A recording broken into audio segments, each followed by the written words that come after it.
Hi, my name is Bonar, and today I will be presenting my research regarding COVID-19 and the chaos it created for contracts all over the world. Most people experience some form of panic and distress from COVID-19, whether it was financial, physical, or even emotional. Individuals as well as businesses struggled to maintain their contractual obligations as resources diminished globally. The COVID-19 pandemic was an unexpected obstacle that most people weren't prepared for. This opens the door for a contractual exception referred to as impossibility. Now, this legal term is exactly what it sounds like. Those circumstances have made fulfillment of a contract impossible. The circumstances themselves are referred to by the term force majeure, which, according to Merriam-Webster, literally means superior force in French. This is what we'll be analyzing today to see whether COVID-19 could be a case of force majeure or if pre-COVID contracts should be enforced regardless. You may be asking yourself why. Why were there so many contract breaches during COVID-19? Now, since causation is extremely important in force majeure cases, I thought it was essential to highlight some main causes for contract breach during a pandemic. The first one is layoffs. A lot of people were fired, a lot of people were let go, even for temporary time. There was a lot of shutdown. Businesses were forced to close their doors for weeks, even months. Illness and death obviously come with a virus like this. Market shifts that were unexpected, a lot of world trade issues. This was a worldwide pandemic, so international trade took a hit. There was also a lot of government regulation as the government was trying to stop the virus, trying to keep it under control.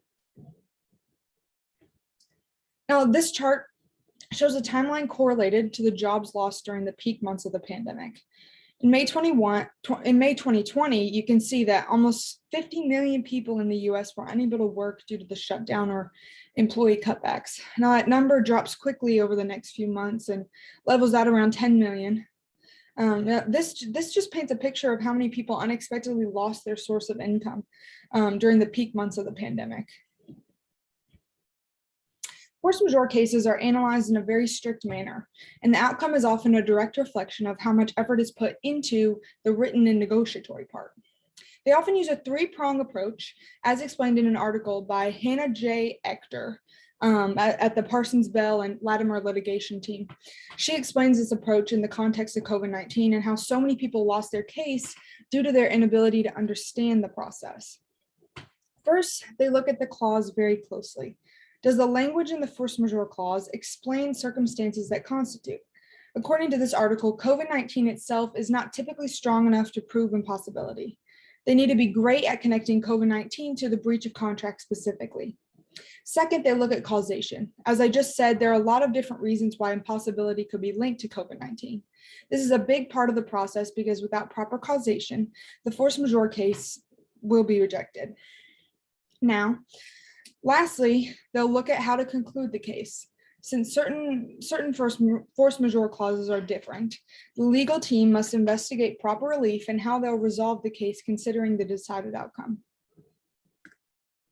The first case we're going to look at, Gap Inc., the national clothing brand, decided to close its in-person stores all over the country in March 2020. Now, soon after, in June of that same year, their landlord ended the lease since rent was not being fulfilled. Gap Inc. was quick to blame the breach of contract on the pandemic since the shutdown caused a decline in sales. This case was then brought to the U.S. District Court for the Southern District of New York, and the court analyzed whether this was a force majeure event. The court concluded that Gap Inc. could not claim impossibility in response for their terminated lease. A main reason being that they continued to do business in other forms regardless of the shutdown, so their inability to fulfill the contract was not excused. In this next case, Raymond Gibson, a student at Lynn University, a private university in South Florida, filed a lawsuit against the school after they transitioned to remote learning due to the pandemic. Gibson claimed that he, as well as many other students, chose the university due to the on-campus experience that was marketed to them. Lynn University tried to fight with Gibson, but the judge continued to reject their argument. The university's force majeure clause claimed, there will be no refund of tuition or fees in the event the operation of the university is suspended at any time as a result of an act of God, strike, riot, disruption, or for any reasons beyond the control of the university. The court decided that the pandemic did not trigger the provisions stated in the clause since the university was not suspending operations, but just changing how classes would be delivered. The force majeure clause did not sustain the connection between the pandemic and the contract breach. Now, this last case is a little different and brings another point into the equation. The plaintiff and the defendant in this case had a contractual agreement to showcase art from JN Contemporary Art at an art auction held by Phillips Auctioneers. The auction was then canceled due to the national shutdown. Phillips Auctioneers used the force majeure clause, which stated that they would not be responsible for a circumstance that was unexpected.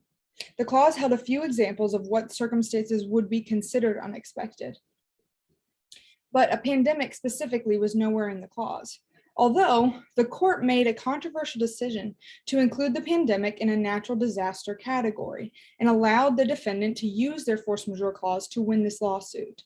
This is a case in which the language in the force majeure clause was not very specific, but the court chose a broad scope, and therefore the actions were excused due to impossibility.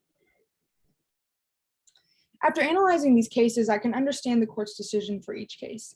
The language and the specifics of the force majeure clause are very important in deciding whether COVID-19 is a direct reason.